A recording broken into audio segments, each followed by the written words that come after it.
ഒരാള് നമ്മളോടൊരു വിഷമം പറയുന്ന സമയത്ത് തൽക്കാലം നമ്മൾ ഫോണൊക്കെ ഒന്ന് മാറ്റി വെച്ച് അവരെ ജഡ്ജ് ചെയ്യാതെ അവർ പറയുന്നത് ശ്രദ്ധിച്ച് കേൾക്കുക.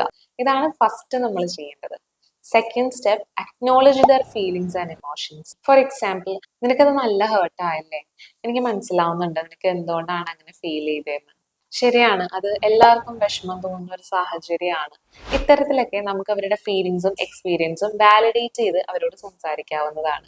അതായത് let them know that you understand their emotions and their emotions are valid. And third step, offer support. Offer support എന്ന് പറയുമ്പോൾ നീ അത് വിട്ടുകളാ, നീ പോസിറ്റീവ് ആവ്, ചില്ലാവ്, ഇങ്ങനെയൊന്നും അല്ല നമ്മൾ അവരുടെ അടുത്ത് പറയേണ്ടത്. പകരം നമ്മൾ ചോദിക്കേണ്ടത്, ഈ സാഹചര്യത്തിൽ എന്ത് ചെയ്യാൻ പറ്റുമെന്നാണ് നീ വിചാരിക്കുന്നത്, എനിക്കിതിൽ എന്തെങ്കിലും ചെയ്യാൻ പറ്റുമോ, ഞാൻ എന്തെങ്കിലും ഹെൽപ്പ് ചെയ്യണോ എന്ന് നമുക്ക് അവരോട് ചോദിക്കാവുന്നതാണ്. അപ്പൊ അവര് നമ്മളുടെ അടുത്ത് നമ്മുടെ അഡ്വൈസോ ഒപ്പീനിയനോ ചോദിക്കുകയാണെങ്കിൽ നമ്മളത് ഓഫർ ചെയ്യാം. ഇനി അവര് നിങ്ങളുടെ അടുത്ത് അഡ്വൈസ് ചോദിക്കുന്ന സമയത്ത് നിങ്ങൾക്ക് അറിയില്ല എന്നുണ്ടെങ്കിൽ അത് തന്നെ നമുക്ക് ജെന്യുവൻലി പറയാം. അതായത് എനിക്ക് നിന്റെ സിറ്റുവേഷൻസ് മനസ്സിലാവുന്നുണ്ട്, പക്ഷെ സത്യത്തിൽ ഇവിടെ എന്ത് അഡ്വൈസ് ആണ് തരേണ്ടതെന്ന് എനിക്ക് അറിയില്ല. നമുക്കൊരു കാര്യം ചെയ്താലോ, നമുക്കൊരു സൈക്കോളജിസ്റ്റിനെ പോയി കണ്ടാലോ, ഞാനും കൂടെ വരാം. ഈ പറയുന്ന രീതിയിലും നിങ്ങൾക്ക് അവരെ സപ്പോർട്ട് ചെയ്യാവുന്നതാണ്.